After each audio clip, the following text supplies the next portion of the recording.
In this intense conversation, British journalist Louis Goodall is seen engaging in a highly charged dispute with the past Israeli ambassador to the United States, during which he labels the Garan people as rubbish. Let's view the entire video. I'll share my insights with you all afterward. We'll be speaking to a former Israeli ambassador to the United States, and indeed we've got him on the line now. Michael Oren, who was Israel's ambassador to the US from 2009-13, also a former Deputy Prime Minister in the Prime Minister's office. Michael Oren, thanks so much for joining us this morning on the show. Let's just turn to your old patch, in a way, the United States. Obviously, we saw the Israeli Prime Minister Benjamin Netanyahu in Washington this week. There was a lot of talk and hope. President Trump expressed this himself, that there may be finally a deal for a renewed ceasefire. Hasn't happened. Were you disappointed by that as well? Yeah, I was disappointed. I think everyone was kind of disappointed. A poll came out in Israel this week that said that 74% of Israelis think that we should end the war, even if it means that Hamas comes out of the tunnels and declares victory. The important thing is to get the hostages back. And you should be very frankly, the army is very tired. This is an army that's been fighting for well over 500 days straight. And these are not, for the most part, not kids. These are our family members, reservists. People have businesses. It's too much. We're at a sort of a breaking point. So yes, there was a hope that a ceasefire would be reached, but it wasn't. And the question is, what's next? What appears to be next, and again, I stress I'm not a spokesman for the Israeli government, there's a plan to move the bulk of the Palestinian population into the southern part of the Gaza Strip, where aid centers will be open, and that will clear up the northern part of the Gaza Strip for the Israeli army to go in and finish off Hamas. It appears, and I say this, guardedly, it appears that President Trump and his administration is on board with this. So you think that President Trump is going to abandon any effort to try and secure that deal in favor of this renewed offensive in northern Gaza? Well, maybe he'll try to achieve it after the renewed offensive is concluded. As we're speaking, the Israeli Air Force is striking northern Gaza very, very severely today. So maybe he's just going to wait till Hamas gets another severe blow and then comes back to the negotiating table, perhaps more flexible. That could be a hope. But what I'm told, and again, this is a very unofficial source, but my sources in Washington and the Republican Party tell me that the President Trump has never abandoned his idea of transforming the Gaza Strip into type of a Mediterranean Riviera. He's still committed to that, you think? That type of vision is predicated on, first of all, ridding Gaza, or certainly the northern part of Gaza, of Hamas, and clearing out the debris and clearing out the estimated 30,000 unexploded munitions that are in the air. Very, very dangerous. But at what cost? I mean, already even in the last day or so, 10 people, including at least 6 children, being killed in an Israeli airstrike on a water distribution center in Gaza, according to emergency officials in the UN. We have to stress the emergency officials in the UN get their statistics from Hamas, so it's according to Hamas. Well, okay, you cannot deny the appalling humanitarian cost on the Gaza population. I cannot in any way. And the question is, you can say it would end in a second if Hamas would give up, but Hamas is not going to give up, is it? Hamas has suggested that it does want to have a ceasefire, and it is the Israeli government, as you know, that as you've yourself acknowledged, they don't want a ceasefire right now. They want the offensive to continue. They want a certain type of ceasefire. Let's be careful about this, okay? Nothing is black and white. Israeli government, not a spokesman for it. Not a spokesman for it. The Israeli government says, okay, we'll agree to a 60-day ceasefire, an extended ceasefire. But at the end of that ceasefire, Hamas can't declare victory, and we have to have the ability to continue the fight against Hamas. Hamas says, no, the 60-day ceasefire has to be permanent, and the Israeli army has to withdraw from all of Gaza. So basically, we go back to the situation that existed prior to October 7th, 2023. And Hamas has said repeatedly, and I stress this repeatedly, says that they will mount 20 or 1,000 October 7th until Israel is destroyed. So there you have the rub, and it's a huge rub. This week. And it's immensely traumatic and agonizing. But the bottom line is you're dealing with a terrorist organization. This week. This week, we heard a plan, which you already alluded to, from the Israeli Defense Minister, Israel Katz, which explicitly says that he wanted to ask the IDF to build what he says is a humanitarian city, what many observers call camps on the ruins of Rafah, a city itself already destroyed by the IDF, where he wants to forcibly move 600,000 people and eventually the entire population of the Gaza Strip. That would be a war crime, wouldn't it? No, it's a war crime. I'm not a jurist, but I tell you that it does cohere with Donald Trump's vision of the future of Gaza. In which case, Donald Trump would be accessory to a war crime. Well, you're going to have to make that judgment. I'm not. Well, I mean, let me tell you, under Article 49 of the Fourth Geneva Convention of 1949, quotes, individual or mass forcible transfers of protected persons from an occupied territory are prohibited regardless of their motive. It is very, very clear it would be a war crime. This is one of those instances when the facade slips and the conversation shifts from polished diplomatic chatter to the raw edges of something significantly more dangerous. A frank discussion about the forced displacement of hundreds of thousands of people. This proposal isn't framed as a last resort, but rather as part of a vision clandestinely orchestrated between Israel's extreme right and Donald Trump's circle. Let's be real. This isn't just a disagreement on policy, it's a moral threshold. We're talking about displacing entire communities in Gaza, with 600,000 people being targeted in the initial phase to pave the way for what they're calling a humanitarian city. If that euphemism doesn't send shivers down your spine, it ought to. History is loaded with examples where humanitarian language has been used to disguise forced relocations, ethnic cleansing, and the obliteration of entire populations from their land. And international law doesn't equivocate in this regard. Article 49 of the Fourth Geneva Convention plainly labels such actions as war crimes, prohibited regardless of motive. It makes no difference if it's being justified for reasons of security, development, or some fantasy Riviera backed by millionaires. Forcing protected people out from occupied territories amounts to a war crime. And this is where Trump's connection makes it even more incriminating. According to sources in the video, Trump hasn't let go of his so-called vision of converting Gaza into a kind of Mediterranean resort haven. Let's cut through the sales spiel. This is about removing the Palestinian presence from strategic areas of Gaza to clear the land for more profitable or politically expedient purposes. When you connect that vision with an actual operational plan from Israel's defense minister to raise communities and relocate their people to tent cities, you're not just talking about alignment, you're talking about complicity. From the perspective of international law, if Trump is aware of and supports this plan, he's not just a spectator, he's complicit. It gets worse as the humanitarian toll isn't a mere footnote here. While these plans are under discussion, the Israeli military is already intensifying strikes in northern Gaza. In just one recent incident, 10 people died, 6 of whom were children, when a water distribution center was targeted. This isn't collateral damage in a far-off battlefield, it's the deliberate demolition of civilian resources in one of the most overcrowded regions on the planet. Bombing a water facility doesn't just kill in the immediate term, it paves the way for dehydration, disease, and the slow, painful demise of thousands more. The ambassador's defense, if you can call it that, hinges on two flimsy arguments. First, that everything is Hamas's fault for not surrendering, unconditionally. Second, that civilian casualty numbers are unreliable because they're reported by Gaza's health officials. But the troublesome truth confronting this narrative is plain. Challenge the figures all you like, but you can't ignore the images of injured children being retrieved from debris or the accounts of international aid workers on site. The destruction is manifest, well documented, and cannot be dismissed. Notice how the conversation tries to portray both sides as equally unreasonable. Hamas demanding a permanent ceasefire and Israeli leaders insisting on a temporary one with the liberty to resume attacks. But here's the stark truth. The Israeli stance isn't a peace offer. It's a setup for renewed violence. It's a reset that maintains the blockade and guarantees more bloodshed, more civilian fatalities, and inevitably, more dislocation. From a democratic viewpoint, and truthfully from any humane standpoint, this serves as a wake-up call. You can't claim to uphold democracy, human rights, and the rule of law on the global stage while ignoring war crimes committed by your political allies. And Donald Trump's role in this cannot be brushed off as just an odd real estate venture.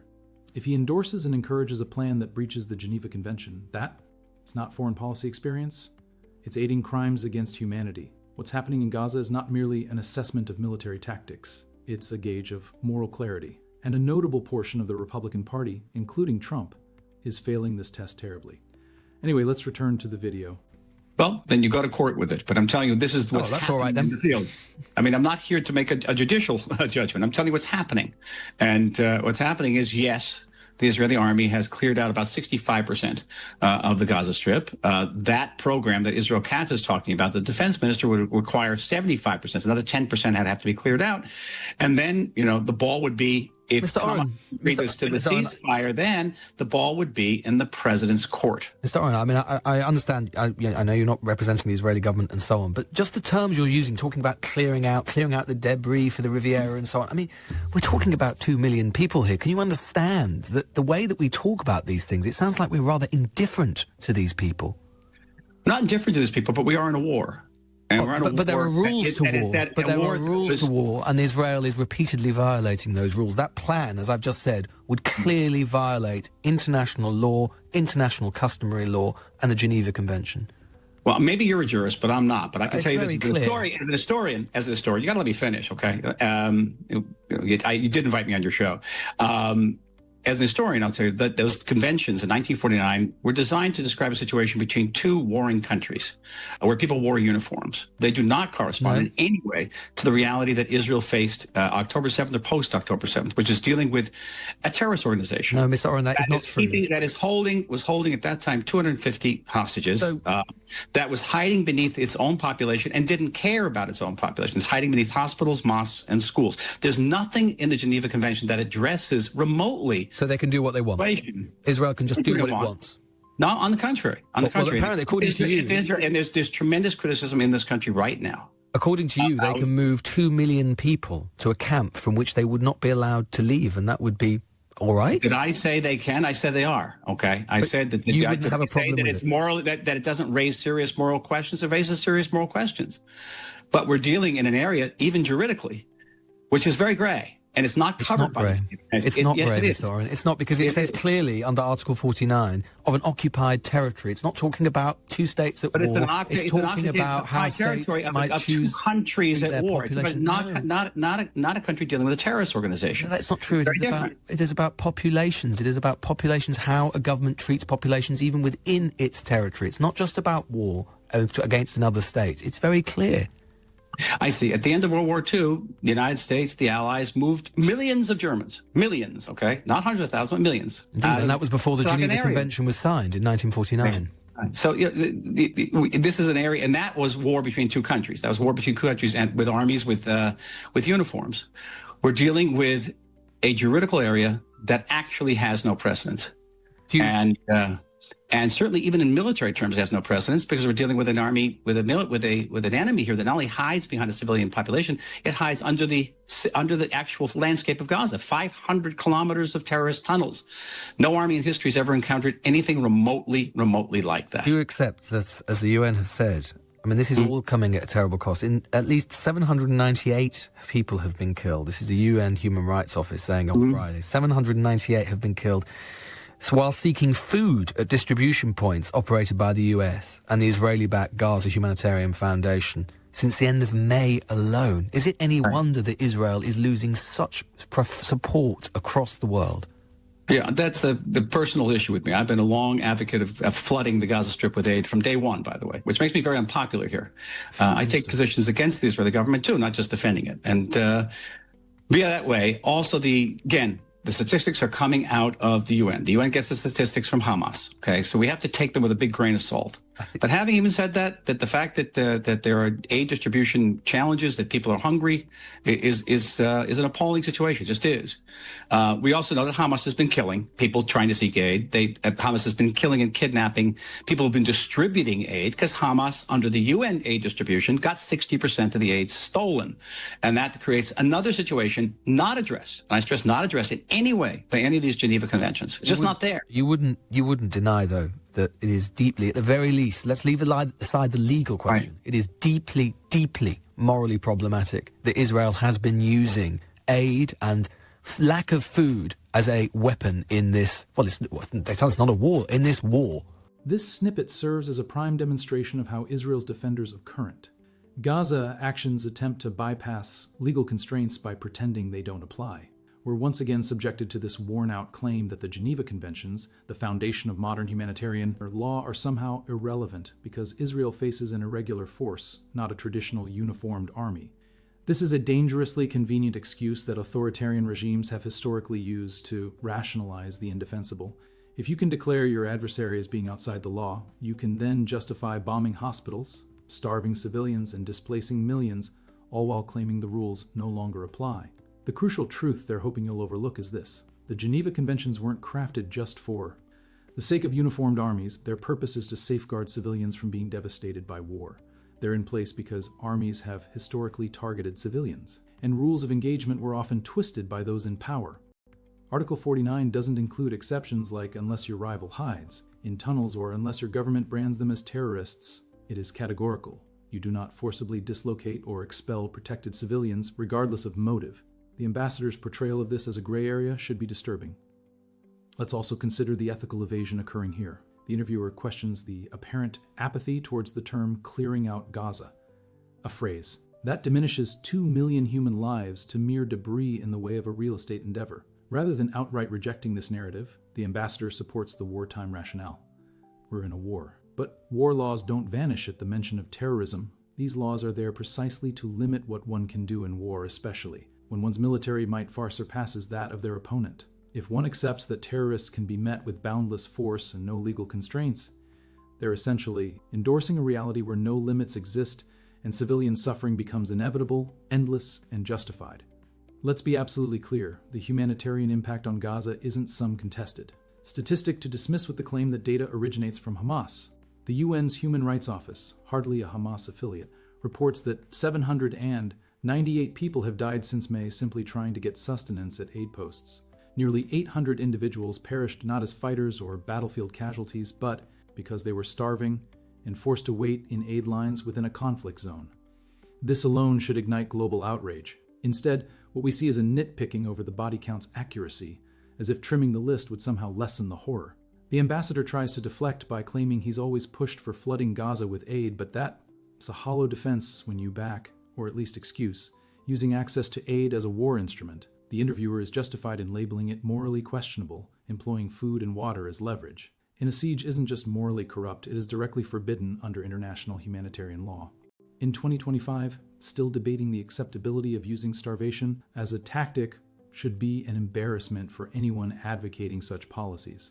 It's particularly telling how the discussion cycles back to claims about Hamas stealing aid as if that removes the duty to provide it. Even if every charge against Hamas were true, it doesn't grant Israel the right to deny survival essentials to an entire population. The Geneva Convention's primary aim is that you don't make an entire population pay for their rulers' actions. Yet instead of adhering to this principle, some resort to arguing that there's nothing in the conventions. Tackling this scenario, as if lacking a specific precedent, invalidates obvious human suffering. This is where democratic leaders must stand firm. We shouldn't let ourselves be drawn into legal technicalities that treat Palestinian civilians as expendable in some grand security plot. If we claim to uphold anything in foreign policy, be it rule of law, human dignity, or a stable moral compass, we must unequivocally state that mass eviction, deprivation, and siege tactics are wrong, regardless of who employs them. It's crucial to stop justifying such acts simply because they're dressed in counter-terrorism rhetoric or disguised as humanitarian relocations. Laws of war aren't optional, and the moral duties of a democracy don't cease because the battle is tough. Each time leaders discuss cleansing a population without acknowledging the reality behind those words, we pave the way for war crimes to unfold openly, with our silence acting as approval. Let's move forward. Okay, but let me ask you a question. I know that's kind of unusual for Please do. Please, let me ask a question. Okay, say you wake up in a sort of Kafkaesque situation, and you wake up to your horror, you find yourself in the shoes of Benjamin Netanyahu. What would you do right now? Well, I would not starve people. It's very clear. I'm just I wouldn't saying, okay, starve say you gave them, I'm just going to game this out, okay, if we have time. Because I have to do this with myself all the time. Let's see if you can do it. You give them the aid. You give them all the food in the world, but you know that 60% of that aid is going to Hamas, and Hamas is going to enrich itself and is going to get more weapons, is going to kill more of your own civilians, okay? So what call do you make? The call I make is that I'm better than Hamas and I don't starve people. It's very simple. But are you responsible for your own citizens? You know, we have 100,000 people won't go back to their homes on the border as long as Hamas is there. As you know, Mr. Oren, I mean, we've had in the UK, we've had experience over the years of terrorist organisations. Let's take what happened in Northern Ireland. Very different situations in lots of ways. Despite we had a terrorist situation in Northern Ireland, the British government did not turn around and say we are going to terrorise the population of Northern Ireland just because some of the people in Northern Ireland have sympathies with, are indeed part of a terrorist organisation. I can think a lot of people in Derry and Belfast would really disagree with what you just said. Of course they would disagree, but the UK never used starvation. They really disagree with it. The UK never used starvation as a weapon of war, as far as I recall. The Catholics of Northern Ireland never invaded England, never killed the equivalent of The IRA set bombs off. The IRA set bombs off and killed British civilians on the British border and killed tens of thousands, with the equivalent of tens of thousands of English people. Okay, they didn't. I answered your question. So you would use starvation as a weapon of war. I answered your question. I'm saying it. You got to just put yourself in the feet of any leader. It doesn't have to be Benjamin Netanyahu. Anyone. Okay, so you say, I want a ceasefire. We all want to cease. We want the war to end, but you understand that once the war ends, Hamas wins. Hamas comes back.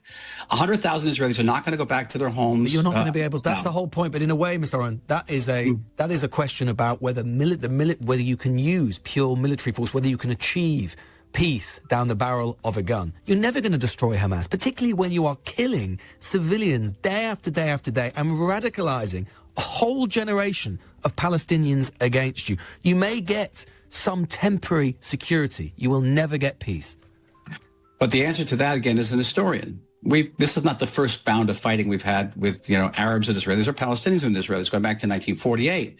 Today we have 6 peace treaties with Arab countries that in previous rounds were engaged in brutal combat with us, in which many, many civilians died. So empirically, you're wrong. Empirically, some people conclude that making war against the state of Israel is a bad idea, and you should make peace. Yes, some people get radicalized, but other people wake up and say, okay, it's enough. Now, if you have different evidence that you can deduce, I'd like to hear it, but that's the truth. Now, I want to go back to the question. What do you do?